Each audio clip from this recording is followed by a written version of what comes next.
program continues, please feel free to go back, get some breakfast, keep eating. And then I'm gonna pass it on over to Sister Sabah from the board of the Islamic Center of Hardin County. Bismillahirrahmanirrahim. In the name of Allah, the most merciful, the most kind. Assalamu alaikum. Greetings of peace and mercy to everybody. Welcome to our center for this very important, engaging program. I, first of all, would like to thank the candidates who made the effort and the time to come and speak to all of us here. And secondly, to all the community members who are here to come and be in community, because this is what it's all about.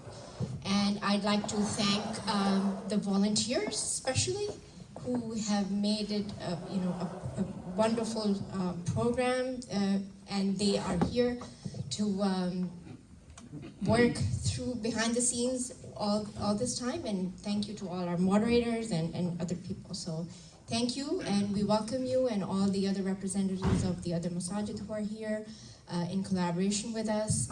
And just a quick note that all of us are looking forward to this. We hope that people who are running for office, who are doing it, it's a noble cause. At the end of the day, it requires a lot from individuals and from their families and their communities. So we hope that what they put in, that we can also receive and give back in that sense, and that we hold as Muslims that mercy is the all and encompassing feature of our lives, that we extend it to ourselves and to others, and that's what builds communities. And in the absence of that, it brings about oppression.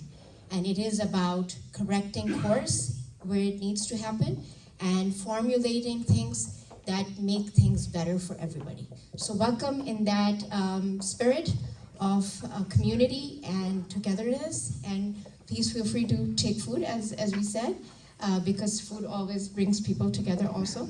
So thank you. And I think we now move on to a recitation of Quran from Brother Ahmad. And thank you. Assalamu alaikum, peace be upon you.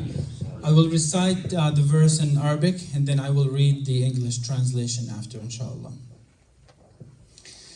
أعوذ بالله من الشيطان الرجيم.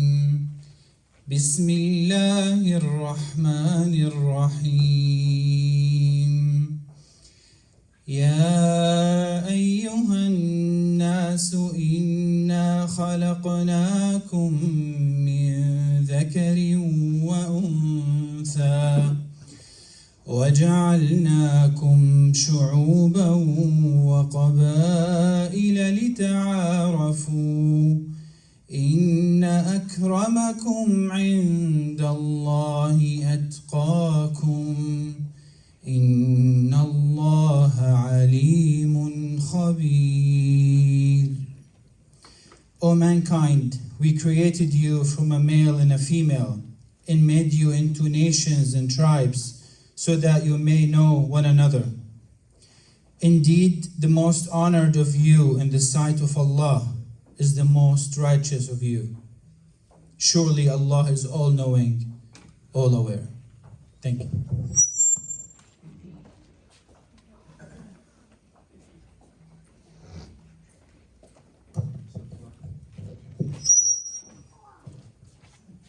Alright, Bismillahirrahmanirrahim. Assalamu alaikum, everyone. My name is Adam, and I'm here representing the youth of this community. And I want to start with a simple question. How many of us youth actually believe our voice matters? Because a lot of us feel like it doesn't. Like politics is distant, or only meant for older generations, or something that doesn't really affect us. But the reality is that decisions are being made every single day that shape our lives, our communities, and our future. And as Muslims, this idea isn't new to us. Our faith doesn't teach us to stay silent or disconnected. It calls us to stand for justice, to speak for truth, and to care about the well-being of all people. The Prophet Muhammad ﷺ showed us this through his actions. He stood against injustice and defended people regardless of their background or beliefs. That's the example we carry. Civic engagement goes beyond just voting. It means being aware of what's happening around you, participating in your community, and taking responsibility for the impact you can have. And for the youth, this matters deeply. We're not just the future, we're part of the present. We bring new ideas, energy, and perspective that are needed in spaces like this. And when we stay disengaged, that voice is lost. But when we choose to be involved, even in small ways, we begin shaping the world around us. So today isn't just about meeting candidates. It's about recognizing that your presence here matters, your voice carries weight, and your involvement can make a real difference. Thank you all for being here.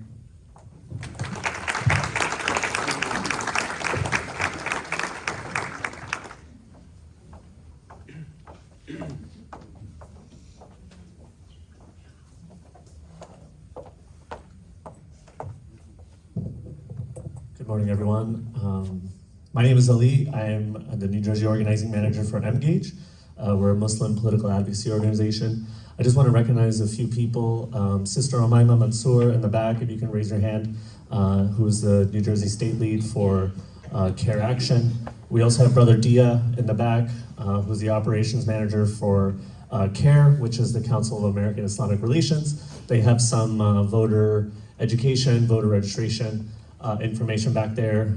If you are not registered to vote, please go and talk to him. You have until May 12th to register, so you literally have 10 days.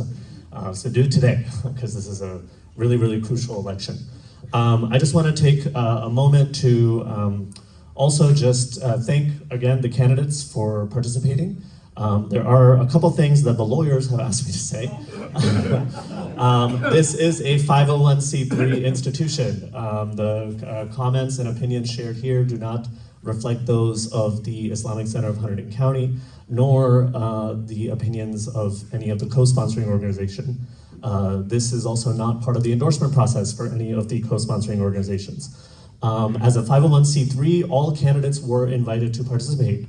We did not receive confirmation from Congressman Keene, and Dr. Tina Shah informed us just a few minutes ago that she had a family emergency, so unfortunately was not able to come. Rebecca Bennett sent a statement. I will read a short version of the statement. It is rather lengthy, so I don't want to read the whole thing, unfortunately.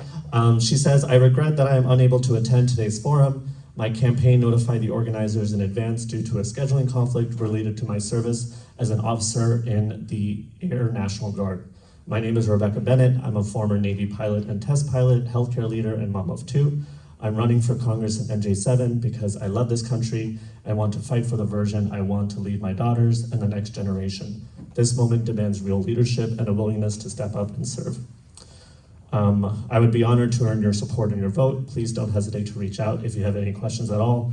I'd love to connect with you on the trail ahead of the June primary, and I hope you'll consider joining my campaign as we work together to flip NJ-7 this November.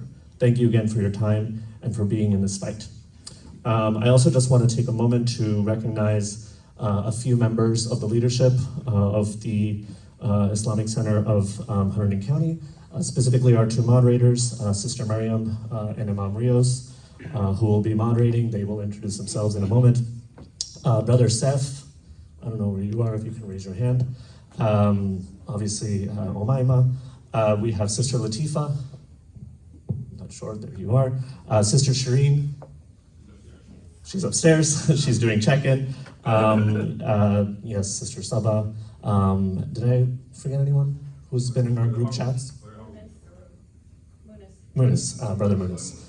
So thank you to everyone I just mentioned. We've been on countless calls. We put in a lot of hours putting this together. It's a lot of work putting a candidate forum, trust me. This is the fourth one that Engage has organized in New Jersey. The first one was in the 11th district, and then we did 2 in CD12. And I gotta say, you know, Omaima and I are both from CD12. There's about a baker's dozen of candidates running in that district. So here, you know, when we were like, oh my gosh, there's only, you know, 3-4 candidates running, that's amazing. Like, we can give everyone so much time. There we have 14, 17 candidates at one point. I was like, okay, doing a forum with that many candidates is a logistical nightmare, but this was quite easy compared to that. So I just want to really welcome all of you. Thank you so much for spending your Saturday mornings with us. For many of you, this might be your very first time at a masjid. I encourage you afterwards to please speak to anyone who's wearing a volunteer badge. And if you would like to take a tour and just explore the space, there's a beautiful prayer room upstairs. So you are welcome to do that. And with that, I will pass on the mic to the moderators, and we will get started. Thank you. Can everyone hear me? All right, assalamu alaikum. Welcome everyone, good morning. So as Brother Ali said, I'm Mariam Ahmed. I am a Flemington resident, so I'm very much interested in hearing what the candidates have to say.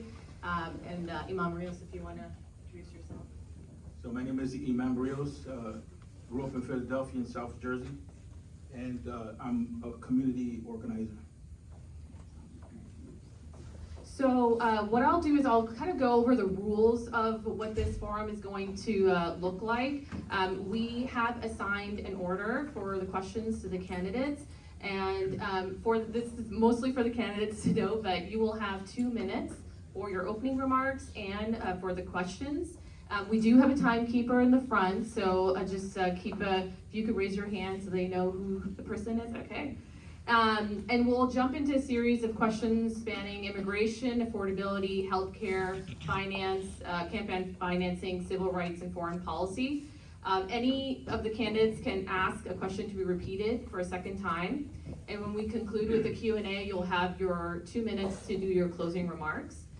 Just a reminder, this is a forum, not a debate. So the candidates will be given an opportunity to address each other's remarks or directly respond to another, won't be allowed to respond directly to another candidate's response. For our attendees, please just remember to sign in. Please be respectful of our candidates and silence your phones. Please take any conversations outside the hall. I know this is all obvious, but I still would like to just state that. In the case of emergency, please don't run, push, yell, scream. Just quietly make your way to the 2 corners. There's doors over there, and go up the stairs. Do not use the elevator. And for anyone who has children, we do have babysitting services. If you have any questions around that, just reach out to anyone wearing a volunteer badge. For any wayfinding questions or babysitting questions, please just reach out to us. And please refrain from applause or any verbal feedback to responses so that we can make the best use of our time. So with that, I will ask the candidates, starting with Brian, to introduce themselves. So please introduce yourself to the audience, talk about why you're running, and what is the single most urgent issue you would like to prioritize in Congress. Assalamu alaikum. My name is Brian Varela, and I'm running for Congress here in New Jersey 7 because our country has a lot going on at stake.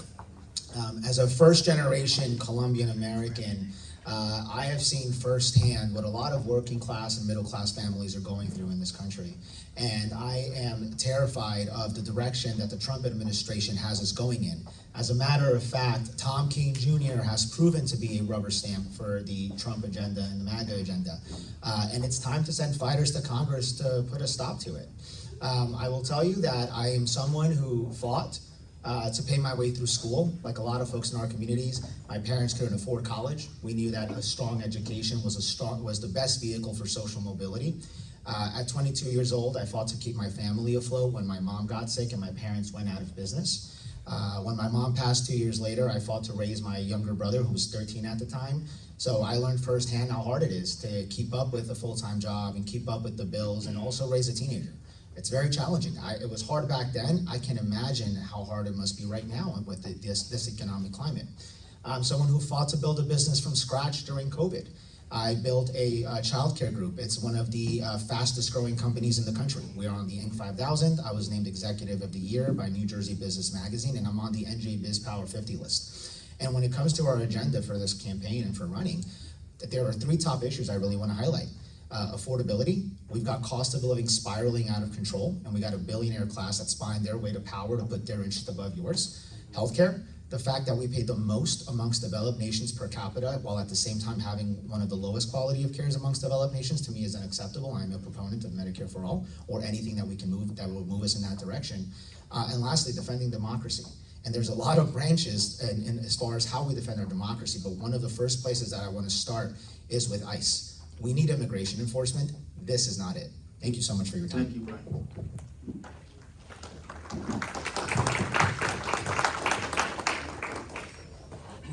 Assalamu alaikum.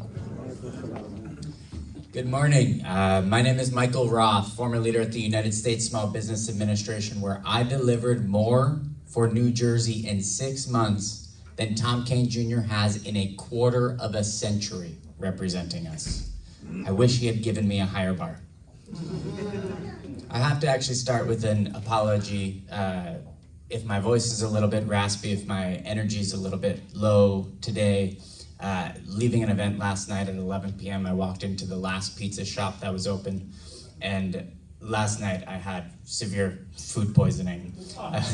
And I'm glad that's the first thing that you know about me. But look, as we have an inordinate rise in Islamophobia, as we have racial profiling, as this community is seeing ICE pick people up off the streets, I think it's incredibly important that we show up. And how you campaign is how you are going to actually represent. So it's incredibly important for me to show up today. I have spent my entire career reforming the government and the economy to actually work for people. I led at the U.S. Small Business Administration, where I saved 1 million New Jersey jobs here. I fought back against the Trump administration when they were blocking funding for immigrants. I led a nonprofit that delivered housing for 10,000 nurses, teachers, and first responders. I led a company that was hired by governors and mayors across the country to create good-paying jobs and lower costs. I'm not running for Congress to learn how it works. I'm running for Congress because I know how to make it work for us, and we desperately need people who know what they're doing right now. I am ready on day one to fight for you and for your families and for our entire community, as long as I don't eat bad pizza again. Thank you, everybody.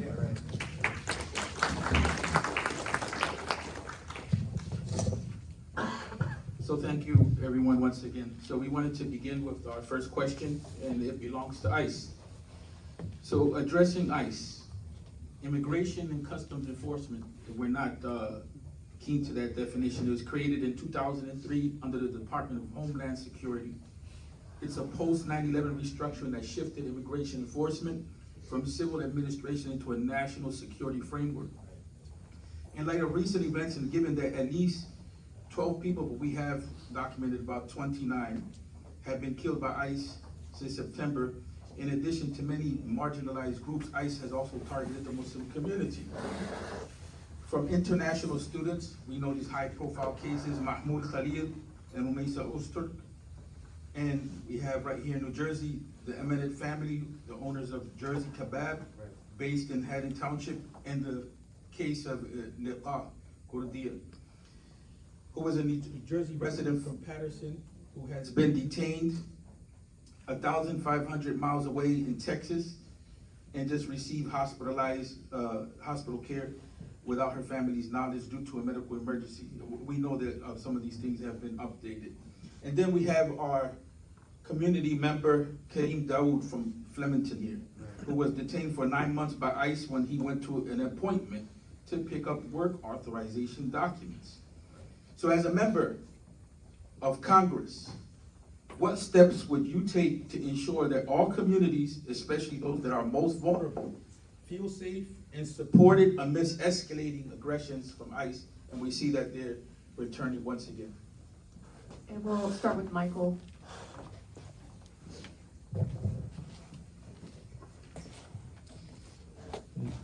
what we are seeing with ICE, it's authoritarianism in plain sight. There's no other way to describe it. There's masked men in the streets, picking up people, killing people, putting people in warehouses, not giving them health care, horrible treatment that is ending in the deaths of so many, and it starts with racial profiling. And there is zero accountability. I was the first one in this race to very clearly call out that we must defund and dismantle Trump's ICE. And what does that actually mean? It doesn't mean that we don't have immigration enforcement. It doesn't mean that we don't go after criminals who are here. But what it means is what has been built is not working for us. And what I believe that we need is to reinstitute what immigration enforcement should actually be, which is to go after criminals. And where does that happen? If you're any criminal, it goes under the Department of Justice. So we need to reinstitute immigration enforcement under the Department of Justice. We need to have real reform so that it is constitutional, that there is not racial profiling, that people do not have masked men, masks on in the streets, that it follows the laws that every other enforcement has. And right now, so many people across our communities have stepped up in community support groups, and I've had the privilege of getting to join them. And what we desperately need is for people to feel safe. And as a member of Congress, I'm going to make sure that we have real accountability around what is going on, and that neighbors feel safe walking around, and that we start to implement and take action on real immigration reform. Because right now, we have to stop the authoritarianism that is going on with ICE.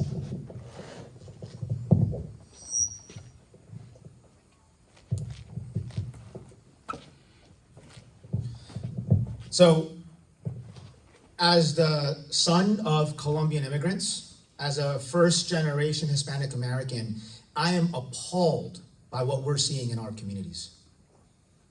What we have right now is a rogue federal agency that is trying to serve a job that it was not intended for. As a matter of fact, their loyalty is to the executive branch and not to the people that they are meant to represent.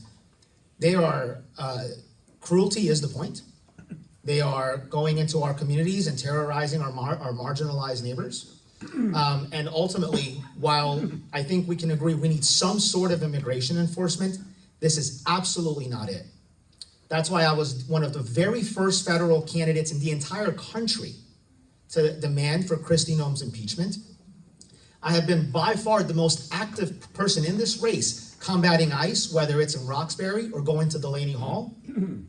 And I think that we cannot stand for an agency where they're not even being held to the same standards as our local law enforcement, right? We're talking about masked men who think they're a militia. We're talking about people who are not identifying themselves. We're talking about a lack of due process. This is entirely unacceptable, entirely. When I get to Congress, I want to be on the Homeland Security Committee, because that's a committee that DHS reports to. And I want to be on that committee so we can haul in all of these people that are taking these illegal actions, and we can hold them accountable in a very public way, because we cannot allow this to happen again. I think if you want to remove the human element for just a minute, as taxpayers, we should be livid. Do you know why? We are paying 3 times more money to deport someone's grandmother from this country than what we're spending in counterterrorism.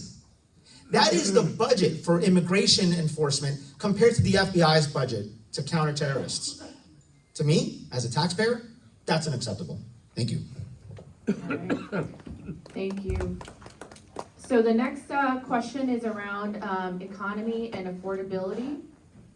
Many New Jersey residents are struggling with rising costs, including groceries, housing, utilities, childcare, and healthcare. And we actually had several questions submitted around property taxes as well. So what specific actions would you take in Congress to address the affordability crisis in New Jersey? And we'll start with Brian. You know, one of my favorite emails from Tom Kane Jr. is talking about what a great fighter he is for us. As a matter of fact, we all need to write him thank you letters and call him. He won't answer, but call him to thank him. Because of him, our SALT cap deduction got increased from $10,000 to $40,000. Amazing. Except that if he simply hadn't voted for the big, terrible bill, there would be no cap. And we know that the cost of living in New Jersey is way too expensive. It is very different from the rest of the country. So what he is doing is gaslighting voters into thinking that he's fighting for your affordability when he's actually doing the exact opposite. We saw OBA cut the same types of programs that are meant to narrow that wealth gap. And now with affordability spiraling out of control, these are a lot of the same programs that are meant to make life a little bit more livable, right? To make sure you can keep up with your mortgage or your rent, right? And I think that there's quite a number of policies that we can implement to make sure we drive affordability in the right direction for folks here in New Jersey 7. I will start off with some low-hanging fruit. I think we need to reverse the big, terrible bill, right? That in of itself, by all leading economist standards, has shown that it's not driving the economy forward, it's driving it backwards. And the people most hurt by that bill are working class and middle class families. That is the power, that is the engine behind the great American economy that we once had. But there's other policies that I'd like to implement in addition to that. I believe in universal childcare. And I believe that when it comes to universal childcare, it is entirely an economic issue. We are talking about empowering our neighbors, moms and dads to work. We're talking about empowering our kids to start their academic career off on the right foot. And we know that when we invest in our people, that leads to a much stronger economy for everyone. Because when you talk about the success of an economy, it all goes back to the productivity of its folks. There's a lot of other policies I'd like to mention, but I'm out of time.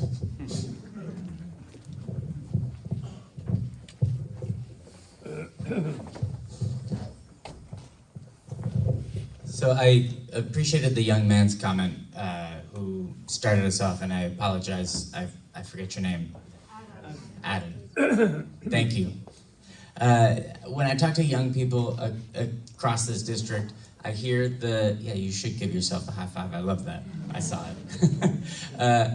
When I talk to young people across this district, I hear the same things. They can't possibly afford a home. They are not sure that they can get a job. They're not sure that they have lost hope that their future is going to be better or as good as the generations before. And it goes across all generations. And I'll tell you, authoritarianism, which we were just talking about, it does not start with the masked men in the streets. It starts when there's a political and economic system that is rigged for billionaires and corporations and not for working people. That's the root of why we have Donald Trump. He's a symptom, not a cause. And so the link between affordability and democracy is direct. We need to make life affordable, have people with jobs with dignity in order to save our democracy. And so here's what I will do. One, I'm gonna bring back 6-figure paying jobs into our district. Right now, New Jersey's second in the country in unemployment, 49th in economic opportunity. We need good paying jobs right here.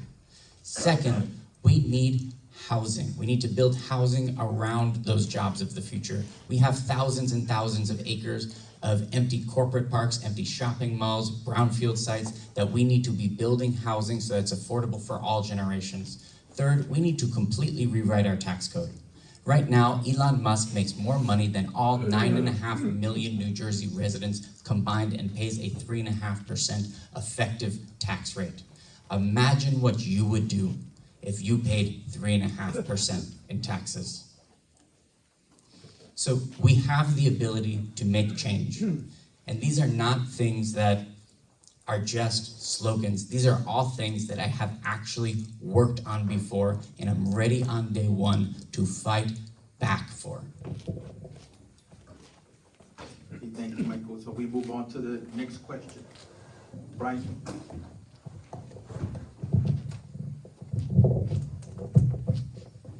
So this is a question which really is impacting the future of this country. So our district is home to numerous downtown area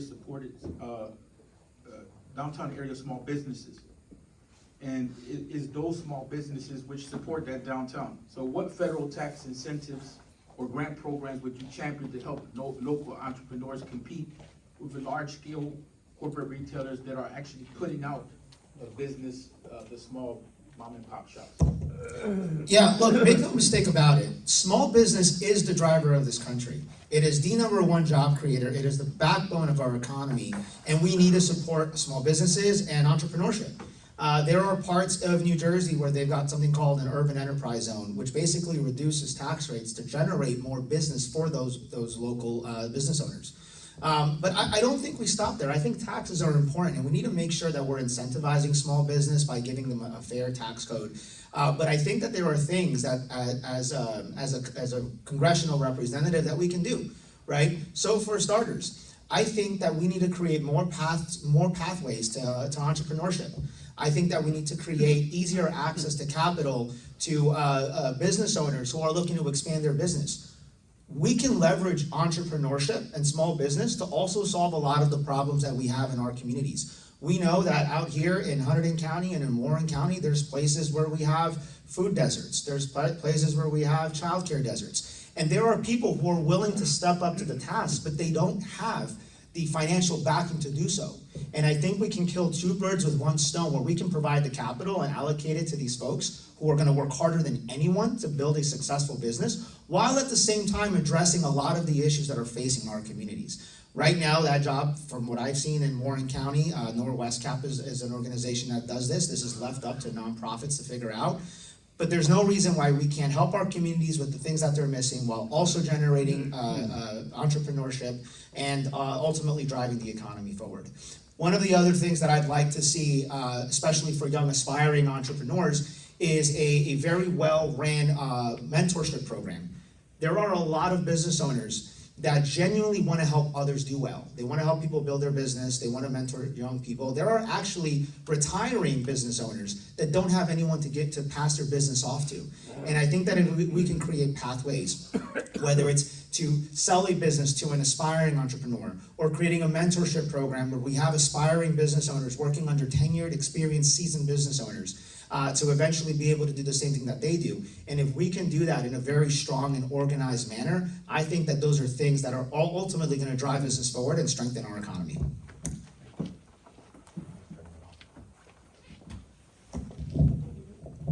I know it's not a debate, so I can't respond directly, but when I said killed two birds with one stone recently, somebody came back to me and said, you should really say feed two birds with one scone.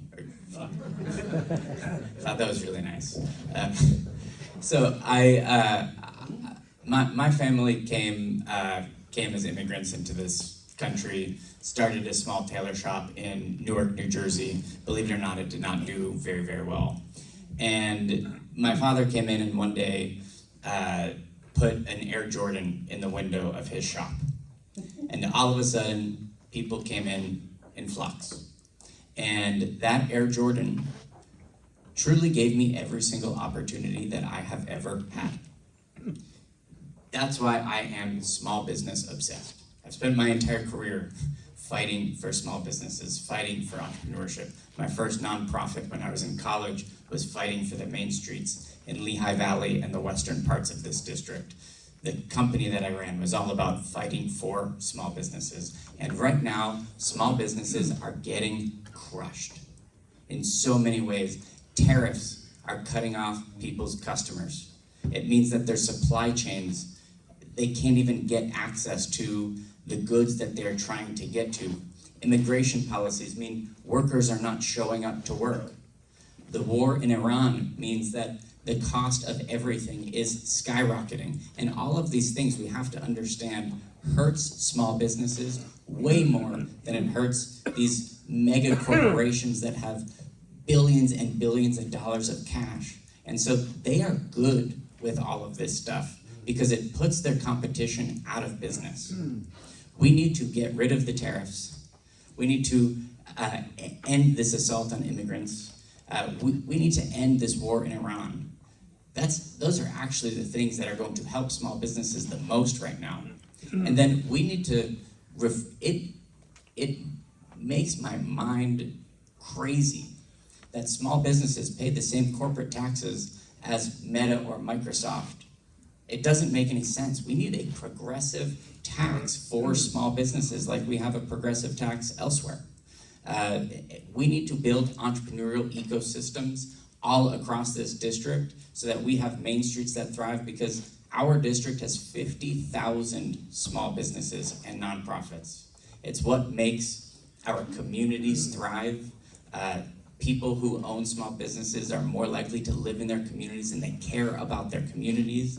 It's what makes living here special and unique. And we always have to be fighting for small businesses. I always have, and I always will. Thank you. Michael, you can actually stay up there because you'll be the next person. But the next topic is actually reparations. So the first Muslims in America were actually enslaved West Africans brought involuntarily by the transatlantic slave trade that ran from the 16th to 19th century. So Muslims have actually been a fabric of this country since its inception for 400 years.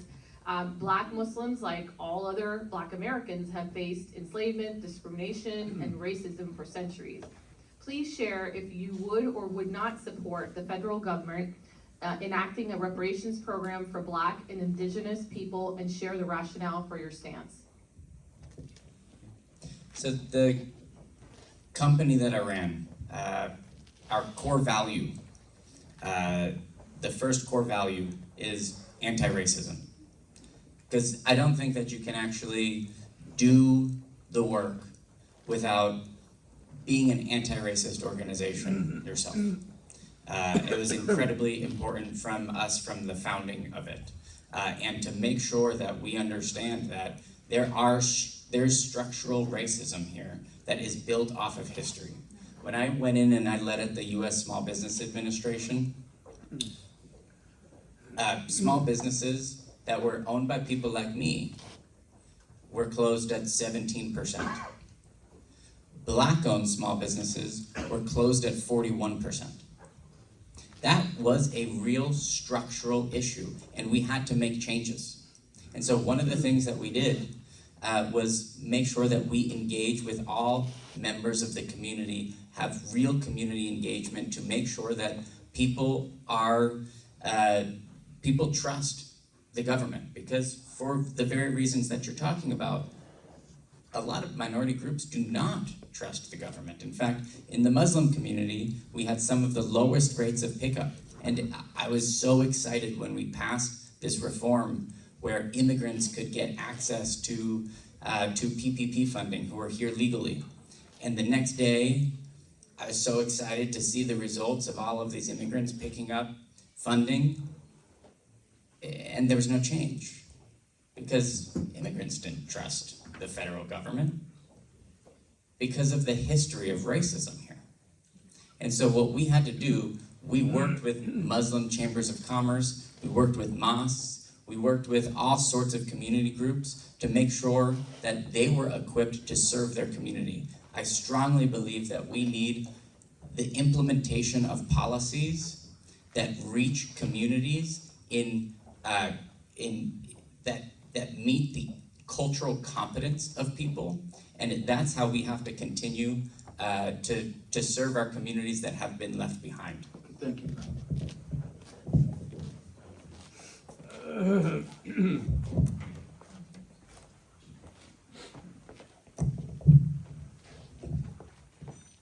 So, being the son of immigrants, right?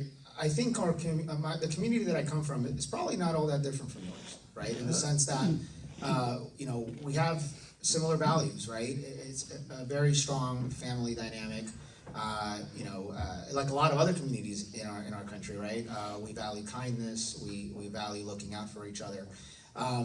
But throughout this country's history, those values haven't necessarily been extended. personally, and I actually just shared this a week ago for the first time publicly, but I myself have been a victim of racism, right? I've experienced it firsthand, and it's why, and even before that really, but that experience has shown me just how much it is prevalent in our community. I stand very strongly against any sort of racism, any sort of hate speech, right? Whether it's Islamophobia or anti-Semitism or anything like that. Because in this country, a country that is a melting pot like the United States, there is no place for that, right? I'm a big proponent of advocating for harsher consequences for things around hate crimes. I'm a big proponent of ensuring that people in this district and across the country can worship in peace without fear of an attacker coming in or anyone hateful trying to attack folks, especially when they're trying to worship. And of course, ensuring there's policies that are guaranteeing equality for everyone in this country. Right? Now, to specifically answer the question around reparations, that is not something that I support. And the reason for that is that while we know that in this country there has been a lot of racism, there's been structural racism, and there are still things that we are seeing that have emerged from that, I believe that there are a majority of good people that are trying to make this country a better place. And I think that the way we attack that is not by going back in time and trying to fix something we really can't at this point, right? But it's about focusing on what we're going to do to save it for the future, how we're going to make the future better for everyone in this country. And I think we do that by ensuring people can worship in peace, to make sure that we've got harsher consequences for hate crimes, and then at the end of the day that we're building community across all of our communities to make sure that we understand each other, that we're speaking, that we're seeing, and that we understand that we're all really not so different one from the other. And Brian, you can stay. Sure. Yeah. Just easier than the. Yeah, it is. I agree. Thank you. So Brian, how would you ensure affordable health care access for working families who do not qualify for Medicaid but cannot afford private insurance? And also, what kind of alternatives would you encourage, like, low-cost clinics and so on and so forth? Yeah, that's a great question. So when it comes to healthcare, we pay the most per capita amongst developed nations, and somehow we also have one of the worst quality of cares amongst developed nations. And the crazy part is that across the world, we've got the best hospitals, we've got the best doctors. So why is it that we are investing the most and getting the least out of our system? It doesn't make sense, right? And I will tell you that while the healthcare system as a whole is broken, there's some very specific things that we can point to, right? We can point to PBMs, pharmacy benefit managers. Those are the middlemen that are jacking up the prices so they can keep the profit. We can point to the healthcare and the pharma lobbies, right? Who are utilizing billionaire money, right? Special interest money, so they can influence legislation that's passed and make sure that their companies are being guaranteed billion-dollar profits on the backs of working and middle-class families. At the end of the day, we can pass different types of small fixes and things, but it's not going to fix the overlying issue. And the overlying issue is that our people are too sick and too broke. And so for someone like myself, I'm a big proponent of Medicare for all, right? We know that this is something that's working in other countries. We know it's proven that it actually lowers the cost of healthcare for folks, while at the same time improving the quality of care. And ultimately, people try to say, oh, well, on an economic perspective, we can't afford it, but we can, because we're paying the most for healthcare. so that logic doesn't really make sense to me. So from a policy perspective, I think Medicare for all, but I also understand that this is not something that's going to happen overnight. So I would back anything that moves us in that direction. Anything that's going to lower the cost of care, anything that's going to improve the quality of care, whether it's expanding Medicare down to age 50 or creating a Medicare for all who want it option. But at the end of the day, life in this country is too expensive. It's 2026. Healthcare should not be an issue for people in this country. Thank you, Brian.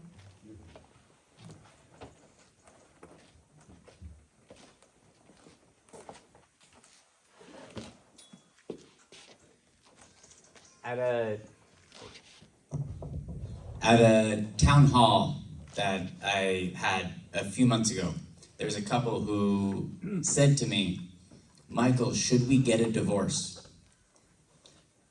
And I gave that look back like you all are giving me. Feels like not a question for me. And then they explained that with the spike in their healthcare premiums, if they had gotten a divorce, one of them could be on Medicaid and couldn't afford insurance. That's broken. We have Republicans who are trying to strip away healthcare from people, but we have Democrats who are fighting for a status quo that is broken. We spend $6 trillion a year on our healthcare, more than any other country, and we get the worst health outcomes of any industrialized nation. We have to fix it. So here's what I'll fight for in Congress. One, universal healthcare. It is a basic human right. If you are in this country, you should be able to get healthcare, and it should not leave you with hundreds of thousands of dollars in debt. Two, we need to break up the monopolies in our healthcare system. Over the last couple decades since this was allowed, our healthcare prices have gone up while the delivery of care has gotten worse. Third, we need to strip out the costs from our healthcare system. There are so many places where companies are making profits, where we need to be negotiating down and making sure that we are stripping out the costs. Is that my time? That's the healthcare lobby saying we can't talk about this anymore. It's my Dexcom B7, warning me of my blood sugar. Should I start from the top? I've lost my place. Sorry about that. Fourth, I believe we need to move towards more outcome-based policies.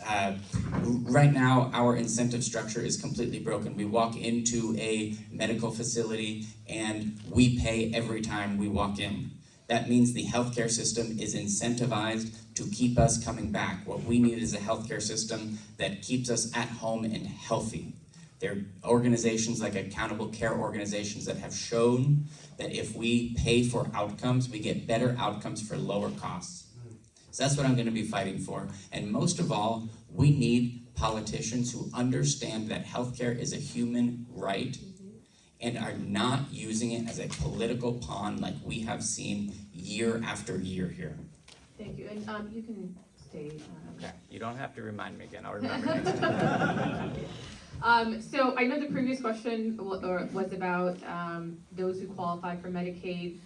What is your stance on Medicare for all? And I know, Brian, you touched on it, but we'll still give you the 2 minutes to elaborate. So, Michael, if you could share what's your stance on Medicare for all and why? I think that if we were starting this country anew, we would have a single-payer Medicare for all system. I think that's what makes the most sense. But I believe that we have to be focused on the outcome that we are trying to get to, which is universal health care. That is my goal. And how we get there would be incredibly hard for Medicare for all. So I believe in a public option. I think that is the best way to make sure that if you are on private insurance, it doesn't feel like your insurance is getting ripped away from you, and it still means that your healthcare is not tied to your employment, it's not tied to your marital status, that you just will always have access to healthcare. So that's what I will be fighting for: universal healthcare. I believe it's through a public option, but how I always lead and how I always solve problems is you set out the goal, which is the universal healthcare, and then you work together and figure out what are the best ways to get there.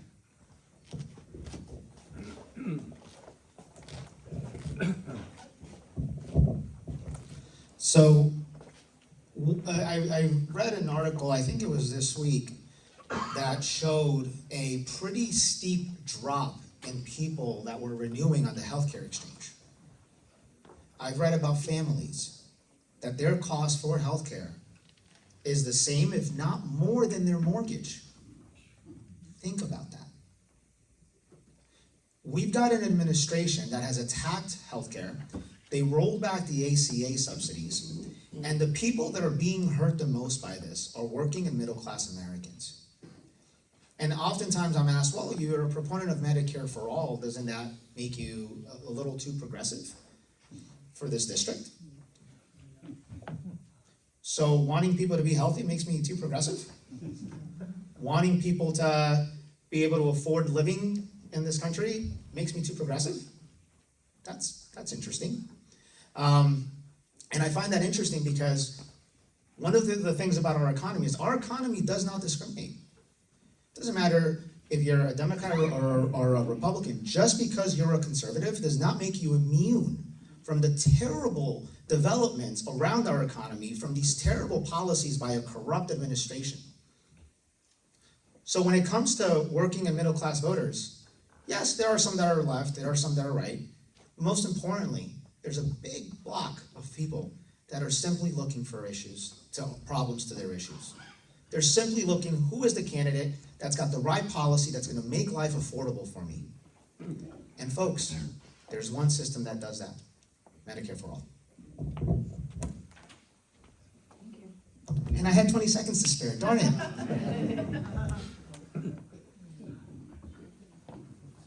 You can keep your 20 seconds on there. We want to touch the touchable, controversial subject of campaign finance. So very recently, in the 11th Congressional District here in North Jersey, we saw a historic amount of money, upwards of $4.3 million invested in Can we corporate. please ask everybody to just silence your phones? It's disruptive for the candidates to respond. So we saw a historic amount of money, upwards of $4.3 million invested in corporate and foreign interests, political action committees. In a congressional race, the result is that in CD 11, Congressional District 11, what happened shocked the nation and sent a strong message that New Jerseyans would not allow PACs to buy a congressional seat. The direct question, do you publicly reject campaign contributions from corporate PACs and foreign interest lobbies, particularly APAC and NORPAC and DMFI? If you don't know what these are all pro-Israel lobby groups, and any others, any other PACs, including dark monies, which that means money for influence, in which the sources, where that money comes from, we don't know. They're going into our electoral process. So one of the reasons I actually got involved in politics is because I understood that our democracy was heading in the wrong direction for a variety of reasons. But one of the reasons primarily is just the unreasonable amount of influence that billionaires have on this country. And the way that they leverage that influence is by funneling money to a lot of these dark money groups. That's why I'm proud to say that I was the very first candidate in this race to denounce corporate PAC money, because I will not be bought. I am unbought and unbossed. Furthermore, when it comes to any dark money group jumping into this race, not only am I anti that, but I would completely denounce it. Right? Because what you're basically setting up as an infrastructure, and we're seeing it now, where candidates are beholden to special interests, because those special interests are the people who put the money to get them elected. And one of the tough things about rejecting corporate PAC money is that you are basically eliminating a lifeline. But the reason I've done that is because I believe in democracy. And I believe that voters should have more of a say than a very small billionaire group. A group that is dedicated and focused and committed to doing whatever it takes to make sure that they're putting their interest above working class and middle class Americans in this family, in this country, right? It's a group that has made sure that their laws are in place so that they can keep doing this, they can keep greasing the system, and I'm not gonna stand for that. And that's why when I get to Congress, one of the things that I'm going to fight for is ending Citizens United. Because Citizens United is single-handedly one of the worst things that's happened in this country. Whether you're talking about the healthcare crisis, or you're talking about the housing crisis, or you're talking about the attack on reproductive rights, it all goes back to how Citizens United has empowered the very few, the Elon Musks of the world, to make sure that they have a drastically outsized amount of influence in the way that politics in this country works. We need to end Citizens United ASAP.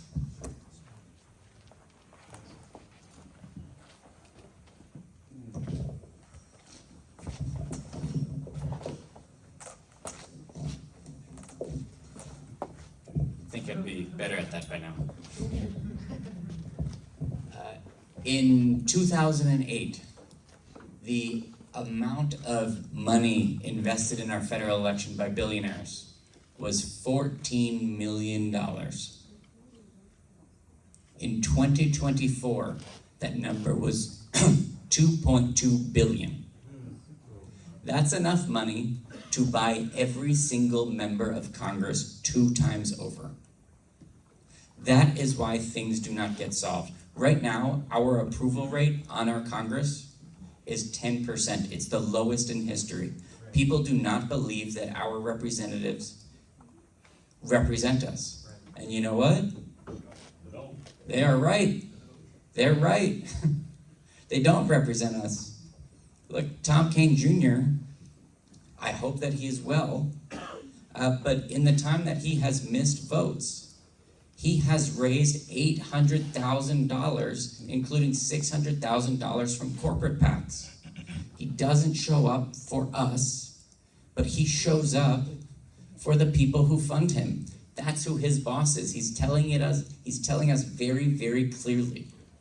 So look, I have rejected all corporate PACs. I am rejecting money from APAC, NORPAC, DMFI, also all of the other special interest PACs like AI and crypto and all of the other PACs that special interests that are influencing our economy, because I need you to know that when I'm standing up in front of you, I am speaking from my own values, my own experience, and that you trust that. And so that's why I have not gone after any special interest, any endorsement. The one thing that I really wanted for this campaign was to be endorsed by the indivisible chapters, because they are of the people. And so I was very, very proud that we won the endorsement of all 5 indivisible chapters who have never endorsed anyone before, and all independently came behind our campaign because they knew that we were representing the people and only the people. Thank you. Just a quick announcement. So there are index cards at the table. If you would like to submit a question, you can hand it to any of the people wearing the volunteer lanyards. You can make them anonymous or put your name. It's totally up to you. And then there's also a feedback form on each table in the middle. So if you can please fill that out, it will really help us, continue to do these events and improve upon them. So just a housekeeping announcement there. All right, so the next question is really around military spending. The U.S. defense budget is around $850 billion, making it the 3rd largest portion of federal spending. At the same time, and we've heard this from the community and all the questions I'm getting, the communities are told that there isn't enough funding for education, healthcare, infrastructure. Would you support reducing the military budget or foreign military aid in order to invest more on domestic social programs? Why or why not? I have spent my career creating good jobs, lowering the cost of healthcare, of housing, of utility bills, all of the things that this administration has cut and has gone after so that they can fund bombs and billionaires. We've had enough of that. If we are going to restore hope, if we're going to restore the American dream, it means that we have to focus on our issues right here. And the ironic thing is they're running on an American first platform. And it feels like it's America last. Because when you go out and you fill up your gas tank, it was $4.55. It's the highest that it's been in forever right now because of the war in Iran. And they're asking for another $500 billion for our defense budget. And you know what? I'm grateful for anybody here for your service in the military.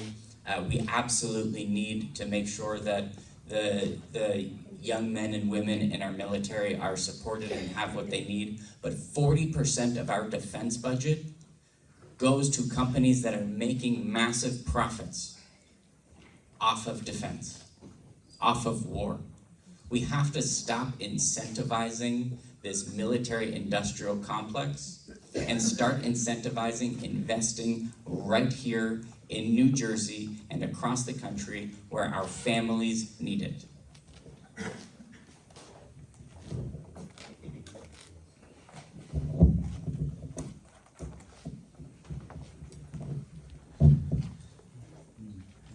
This administration, like the level of incompetence to me is astounding. Think about it. They started off with the big terrible bill. It attacked green energy, it cut ACA subsidies, right? A lot of the things that are meant to help working and middle class people, right? And green energy long-term is gonna drive our economy forward. They attacked that, they doubled down on oil. Then they go and they started a war in Iran, which drove the cost of oil up. So for me, it takes like mental gymnastics to understand the strategic reasoning for that entire process. Because now it's not just oil, but we're looking at fertilizer, right, the cost of food, right? We're looking at geopolitical consequences. This administration has boxed us into a position where unless something happens very quickly, we're going to see one of two realities manifest. We're going to see our troops have to run a ground operation in Iran to try to get control of the Strait of Hormuz, which is going to be very difficult. Iran knows that now, by the way. Or two, because Iran knows that, we're going to see Iran emerge as a regional superpower. And we're starting to see a lot of our allies in countries in the region understand that. We saw what happened when the Prime Minister of Japan visited. We've seen India take a little bit of a step back, right? Because they're looking out for their national interest, and the United States has created an environment where Iran is flexing its muscle. And this administration completely underestimated that. I'm a big believer in diplomacy. I think that first, second, and third, diplomacy is how we need to lead on these issues. And as such, I think that we're spending way too much, right? I think if you look at our bloated budget, right, we're looking at a $1.5 trillion budget, right? But you mean to tell me you can't find $40 billion for the VA? If we care so much about our troops, if we care so much about the people that are serving our country with pride and honor, who are putting their lives on the line to protect the rest of us, to me, it is unacceptable. Thank you, Brian. So let's move on to the next question. And it ties into the military budget, by the way. But before going into that, I wanted to take up the question that was asked by one of the community members, by our community member Ted Hopf. He asked, what is genocide? And so we don't have that answer here, but I wanted to read from the Convention of Genocide, Article 2, that was put out by the United Nations. That way we have a clear legal definition. And they stated that genocide, in the present convention, genocide means any of the following acts committed with intent to destroy in whole or in part, a national, ethnic, or racial or religious group. And then they listed a number of acts such as killing members of the group, causing serious bodily or mental harm to members of the group, deliberately inflicting on the group conditions of life calculated to bring about its physical destruction in whole or in part. Fourthly, imposing measures intended to prevent births within the group. And lastly, forcibly transferring children of one group to another group.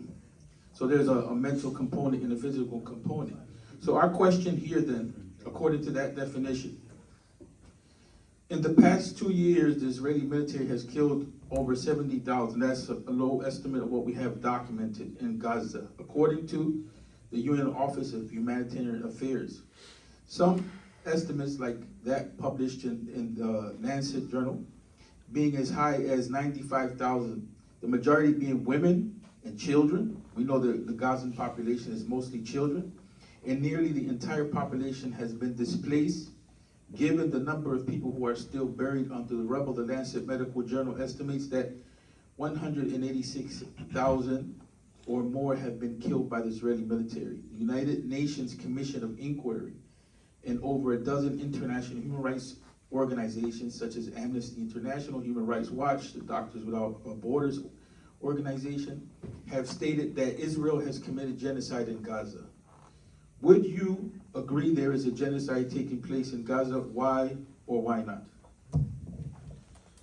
What we're seeing in that region of the world, it's sad and it's unacceptable. We are seeing a humanitarian crisis in Gaza. We are seeing two legal systems in the West Bank. And we're seeing Netanyahu, who has basically unchecked power. We are seeing what I consider to be a war criminal, pretty much doing whatever he wants in that region of the world. And I think that the United States, being an ally of Israel, it's up to us to really step in and understand that if we're going to continue being allies, right, sometimes the best thing you can do for an ally is make sure that they don't self-destruct. And from my perspective, under Netanyahu's administration, that's exactly what we're seeing. And I think that as time goes on, with Trump and the Republicans really being in power, I think these things are only going to get worse. Because we're seeing an administration that is supporting a lot of these actions. It's supporting a lot of this travesty. And it's turning a blind eye towards the tragedy that a lot of folks in that part of the world are facing. So I think that when it comes to our role in this, I talked about diplomacy before, right? And I think that we really need to continue leveraging our soft power to make sure that we can put a stop to a lot of the tragedy that's happening on that side of the world. I think that we can't turn a blind eye, and we need to be very honest with ourselves about what it is that we're seeing. I think that when it comes to definitions, based on that definition, I think that that's a fair statement. But I also want to encourage folks to realize that that definition is not necessarily understood by our other brothers and sisters in other communities. And so I think that when it comes to the type of language that we use, I think it's more important to make sure we can communicate with each other in an effective way where we can really voice all of our point of views very clearly and transparently and be able to keep that line of communication open so that we can find a solution to all of these issues that are facing us. I wanted to add to that then, since you took that stance, what about our tax dollars going into funding this? Because this may be characterized by some people as a foreign affairs issue. But our tax dollars are going into literally supporting this. And even as of recent, our tax dollars were being put to give insurance and other services to IDF soldiers, a military from another country. So what about our tax dollars? What's your stance on that, our tax dollars supporting this? Yeah, look, I think when it comes to aid for any country, right, there's two things that we look at right now, right? And is this country utilizing our funds and also following both US law and international law? And I believe that when it comes to our tax dollars, if there's any ally anywhere in the world that we are providing aid to, providing funding to, and they're in violation of that, to me, that's unacceptable. I'll go a little bit further. It seems that a lot of folks are very taken aback when we're talking about conditional aid, right? And I don't care what country it is. I think that when it comes to us funding other countries, providing financial aid to other countries, I think we need to go above US law and international law. And I think there's nothing wrong with utilizing the funds that we're driving to other countries to increase our soft power to make sure that the way that the world is evolving is in a direction that we believe is good. And so I think that we don't stop at following US law or international law, but I think it's perfectly reasonable to any country that we provide conditions when it comes to us being able to assist there. Because I know that as taxpayers, we are investors. And I think that as investors, it would be crazy to sign a blank check and not have any influence as to how our money is utilized. I think Michael wants to answer the question.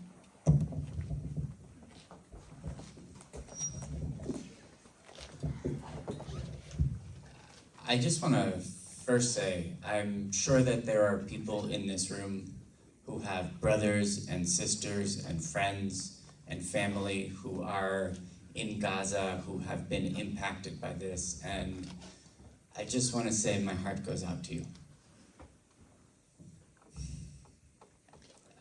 I'm deeply, deeply saddened by it. We have to remember our shared humanity in all of this. Look, my family's history, you know, my grandparents were in Vienna in the 1930s, and their entire families were murdered by masked men in the streets, and they were incredibly lucky. They got on a boat in 1939 and ended up on a camp in Palestine. Not Israel, it was Palestine. And they lived there for a long time until in 1948 when map drawers came and they made the state of Israel. And that's how millions of Jewish people got to Israel. And I know that that was the first day of freedom that my family ever had. And they rejoiced. And I know at the same time that there were people who were living there who it was the worst day of their lives. And we have to remember these two truths. And so I believe in Israel's right to exist. I believe in Israel's right to defend itself. And on October 7th, when the terrorist attacks happened, I absolutely was supportive of going after Hamas and the terrorist organization. But what has happened since then is an atrocity to levels that are really hard to understand. And I can support Israel's right to exist and think that Netanyahu is the absolute worst person. And I as a Jewish person, understand, seeing what's happening, it makes my heart bleed. As a human being, my heart breaks seeing what is happening in Gaza. I am less interested in putting labels on things that are going to make people dig their heels in deeper. I'm much more interested in actually coming up with solutions to stop the violence that is happening. And that is what I want to work towards. We need new leadership who can actually build a better future where we have an Israel that is a true democracy that upholds human and civil rights, that is seen on the world stage as someone who upholds civil rights, which they are not right now. And that we have a Palestine where people have dignity. They have their own state where they have the right to self-governance. And right now we are a long ways away from that. And we need to build bridges between our communities in order to get there. And what about our tax dollars continuously funding this? Yeah, I mean, it's interesting, we were talking about our healthcare earlier. And if anybody has filled out their paperwork for Medicaid, you know that there's conditions on getting your healthcare, right? So the idea that we would not have conditions on aid to Israel does not make sense. We absolutely need to be able to use those conditions to actually influence the actions. Unfortunately, the roles have switched. Israel has taken a lot of power and has taken us further into a war of choice in Iran that I don't think that, I know that the American people did not ask for. We need to be using any aid to any country to actually influence them to make sure that they do not commit the atrocities that are happening right now.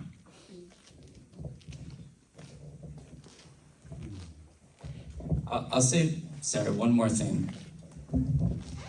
I know that my answer is probably not satisfying for every one of you. I know that.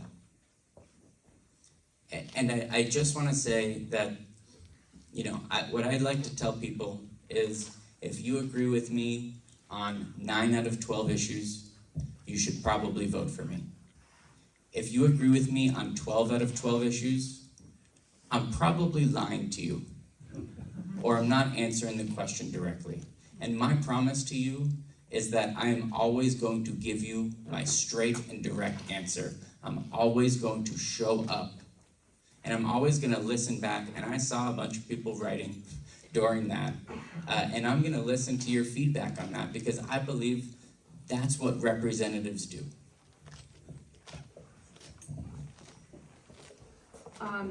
So, staying on foreign policy, according to the Council on Foreign Relations, since 1947, the U.S. has provided Israel with more than $300 billion in economic and military assistance, often without accountability. And in the recent years alone, according to Quincy Institute and State Department, that figure has totaled almost $29 billion. Money that some believe could be spent domestically on social services, student loan forgiveness, and healthcare. In addition, the United States continues to sell weapons to the United Arab Emirates, which is actively supporting the Rapid Support Forces, RSF, in Sudan, with funding, arms, and military assistance. According to the UN, the civil war in Sudan has claimed more than 150,000 lives and forced 14 million people from their homes. As a member of Congress, would you support enforcing existing U.S. laws, including the Leahy Law, the Arms Export Control Act, and the Foreign Assistance Act, by restricting arms transfer to foreign governments where there is credible evidence of human rights abuses? Yes, I would. I mean, look, the UAE is Saudi Arabia is a great example. Like, we have the grift that is going on right now, where Jared Kushner is on payroll for $2 billion. And he's the one who's negotiating our Middle East peace agreements. We are all backwards right now, and we need a reset on our foreign policy.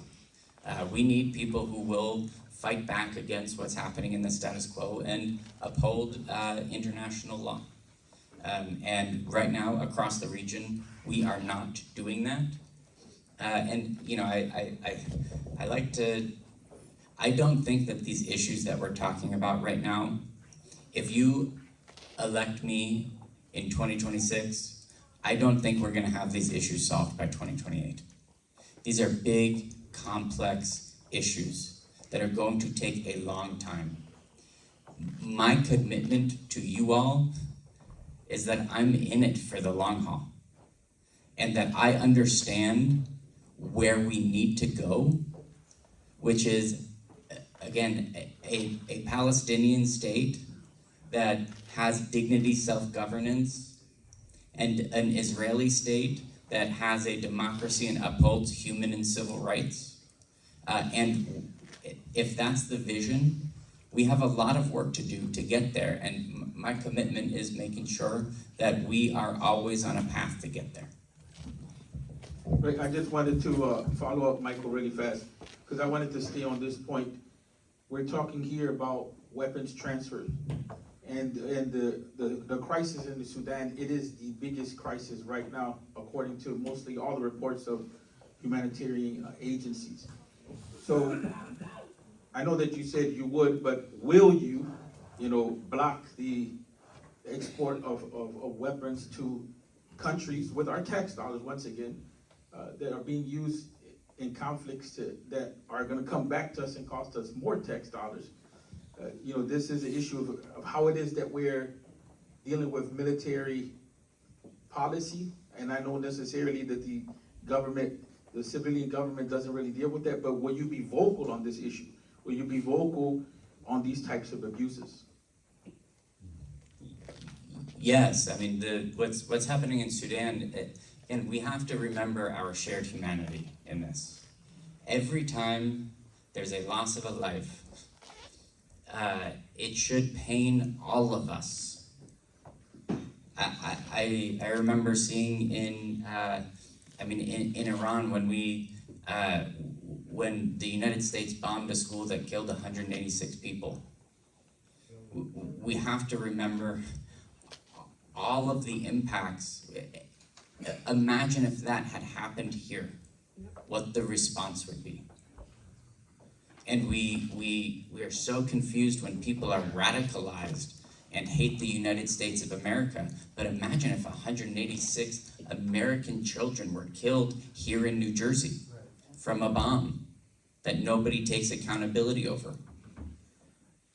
Right? We have to understand our shared humanity, and I will always be vocal about that, and make sure that our tax dollars are not going towards that.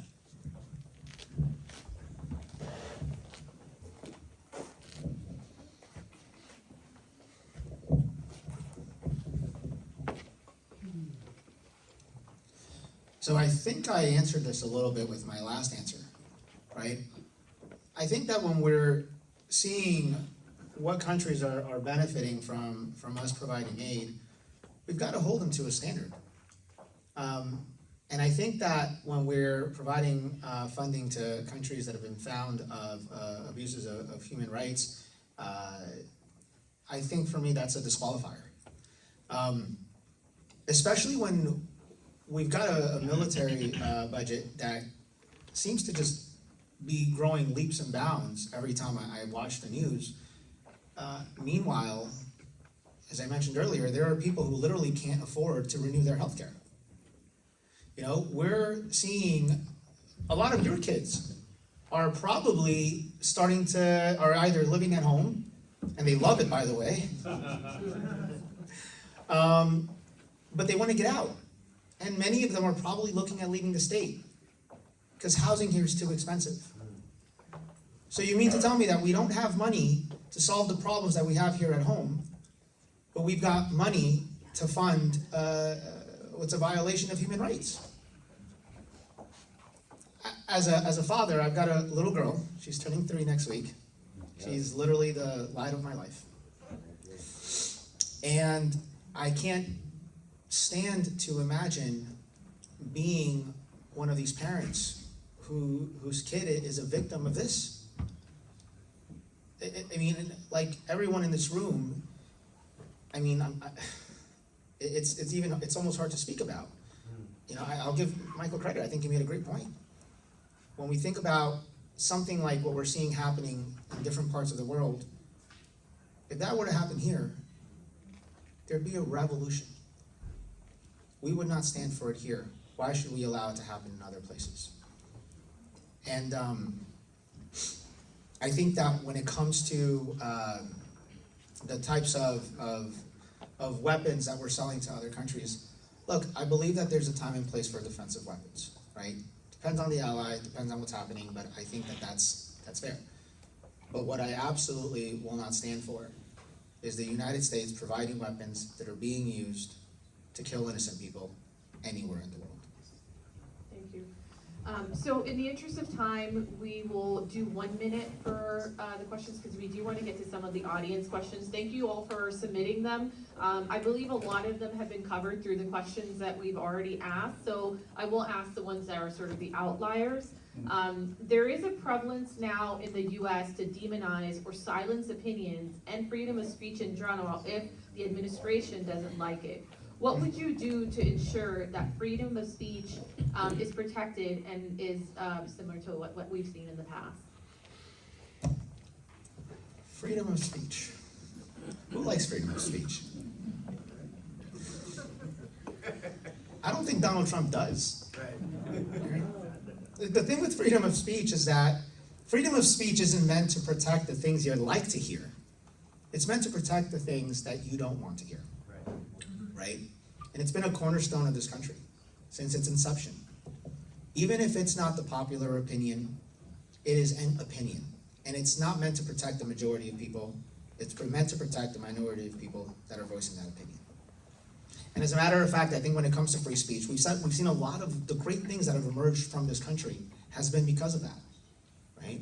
This country's built on ideas that we plant as seeds. And it may not happen right away, but it eventually blossoms. And it's made our culture vibrant, It's made our country amazing. And as a son of immigrants, it's one of the reasons that I'm in this country. One of the reasons my parents moved here. And I was able to benefit from being born here. And I think that any attack on our free speech is reprehensible, it is unacceptable. And if elected to be your member of Congress, I would fight very hard to make sure that we never lose that.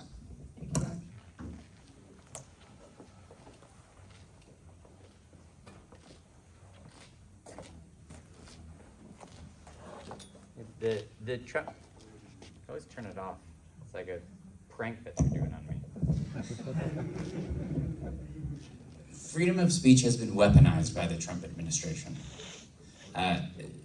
Earlier on, when the Trump administration was picking up protesters on college campuses and deporting them, that broke my heart.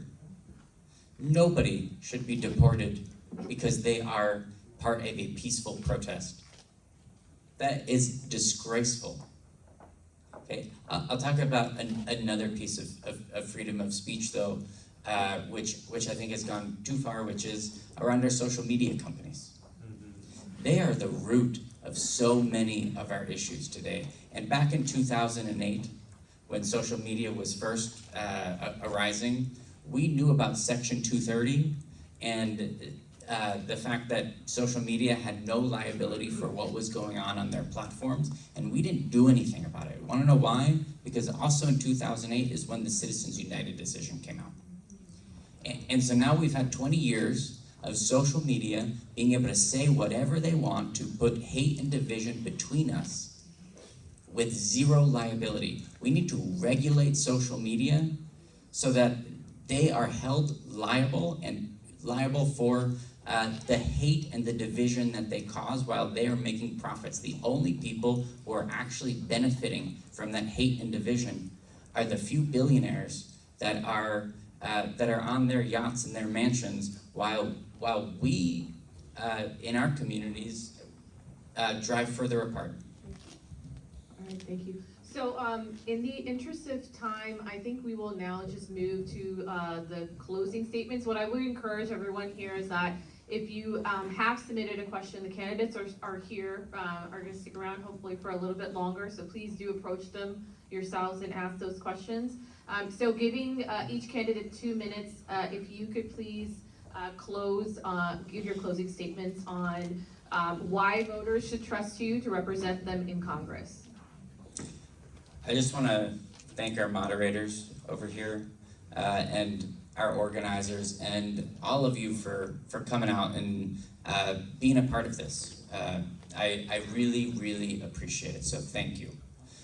Again, my name is Michael Roth, former leader at the U.S. Small Business Administration, and I fought my entire life to make sure that the economy and the government works for people. In my family, I talked a little bit about my family history. From Palestine, they actually took a boat. By God's good grace, they ended up right here in New Jersey. And around our family dinner table, we had a motto. We said, people don't believe me when I say this, but it's true. We would say, everything is better in New Jersey. And it's not because this place is perfect, though I often do believe it is. But because when they came here as immigrants, a community that was just like this came around them. They wrapped their arms around them. They taught them a language. They found them a job. They found them a place to live. They were treated with such dignity and respect. New Jersey gave my family a shot. And when a place gives you a shot, you never turn your back on it. You always stand up and you fight.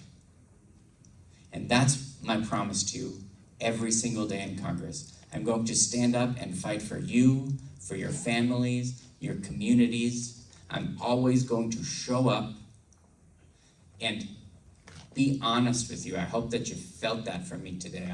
I'm always going to share my values and listen back to you. That's how I'm going to represent. And I'm going to fight for you every single day. And I am ready on day one to take on what the Trump administration is doing and deliver for our communities that desperately need it. Thank you everybody for your time. I'll be hanging out after.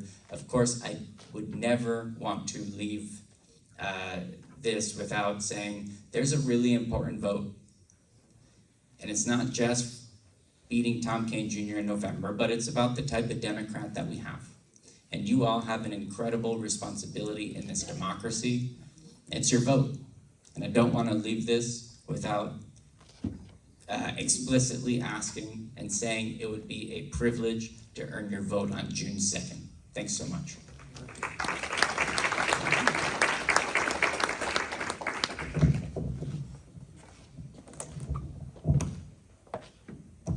So throughout this process, I've had a little bit of a chance to share some of my life experience, some of my background.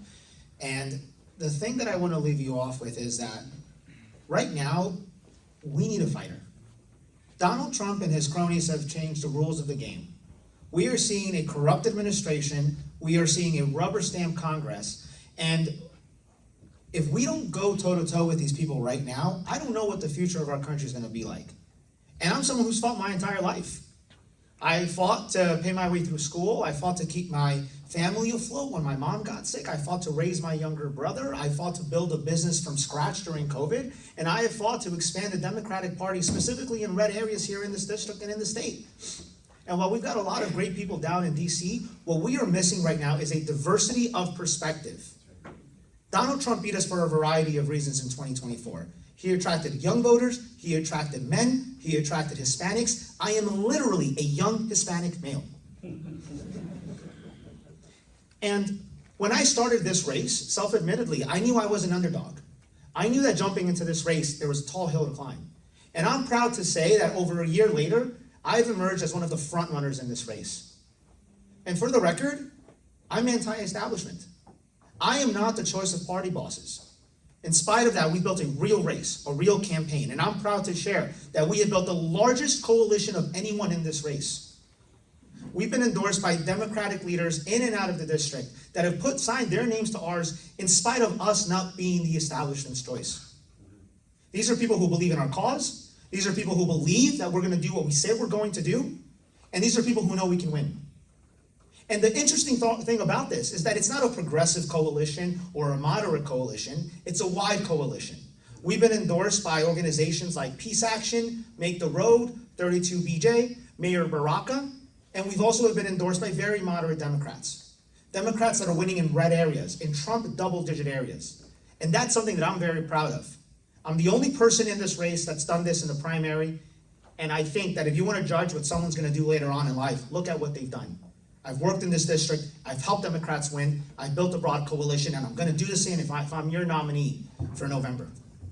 So with that being said, please check out our website, VarelaForCongress.com. If you think we need a fighter, if you think we need someone who can build broad coalitions, get people together, and go toe-to-toe with Tom Kean Jr., take back this district, and then take back the White House, please honor me with your vote.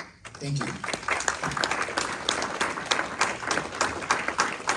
So just a reminder again, there's feedback forms on the table. If you can please sign those. I just want to thank the two candidates for coming. I want to thank you all for coming. Thank you for submitting your questions. And again, I apologize if we didn't get around to asking them. Please feel free to approach the candidates.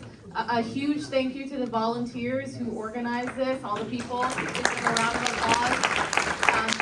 And to our partners in this, the event, Omema and Ali Engage, thank you so much for coming. Imam Rios for moderating. So thank you all for making time on a Saturday morning. Appreciate it. Oh, and we have a few words from our partners. Thank you, Miriam. I just want to thank everyone so much for coming this bright and early morning. Thank you so much, Michael and Brian. I know it was early and it's not too close to home. Same here. I'm actually from CD12, as Ali said. But thank you so much to the Islam Center of Hunterdon County, Miriam, Imam, the board. Everybody did a fabulous job. This is a beautiful, beautiful community, beautiful masjid. Please remember to take this election season seriously. You see the candidates made their time today to meet with you, to answer the questions honestly and sincerely. They are giving us their time, If you are not registered to vote, CARE has a table in the back, Vote for Justice. Please make sure that you register to vote. This is very, very important work that I do personally with CARE and CARE Action both. This is a very, very pivotal moment in our history. It's a very critical moment for our communities. I spent last week with Laqat Cordeya, who was recently released from ICE detention. The stories that she is telling me, she's no different than me. She's a young Muslim woman in hijab. She was abducted by ICE and there over a year. These stories that she tells me are scary. The way she was chained to her bed, even when she went to the hospital after she fell in ICE detention. This can happen to any one of us. And we have to put a stop to it, and I appreciate the candidates for taking such strong stances on that. We have an election on June 2nd, as Michael and Brian both reminded you. We also have early voting starting May 26th to May 31st. Make sure you go early. I also encourage you to try to get in a mail-in ballot. You can also register for that. Brother Diat with CARE can help you out with that.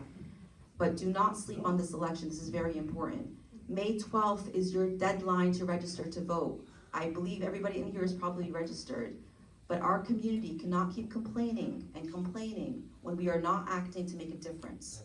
So I encourage all of you to please, as a Muslim woman, this is our religious duty that we have to take seriously. As a citizen of America, it's also a civic duty that we have to take seriously. And we can make the difference in this country that Trump and his fellow criminals are waiting for us not to. So we have to take this very seriously, and we are so honored to have you both, Brian and Michael. You did a tremendous job, and you're gonna make our choices very difficult this June. But thank you so much for coming, and thank you to Islamic Center so much for hosting us. Appreciate it. Thank you.